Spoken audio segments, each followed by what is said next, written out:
కాశీ తాపసి కైలాసవాసి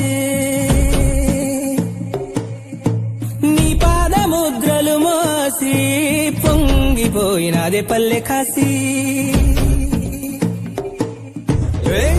సుఖాని దారిగా సుఖలతి వాసి నీదిగా చూడసక్కలి సామి దిగినాడు రాయే సేరా ఊరు వాడా గండోరా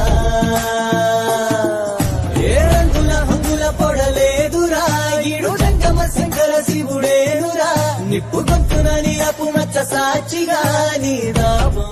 ఈరోజు ఒక చరిత్ర మీరందరూ గుర్తుపెట్టుకోవాల్సింది, వెలుగొండ ప్రాజెక్టు ద్వారా మీ భవిష్యత్తే కాకుండా ఒకప్పుడు 3 ఇప్పుడు 4 జిల్లాలు ప్రకాశం జిల్లాతో కలుపుకుంటే 4 జిల్లాల యొక్క తలరాతను మార్చే ప్రాజెక్టు ఈ వెలుగొండ ప్రాజెక్టు.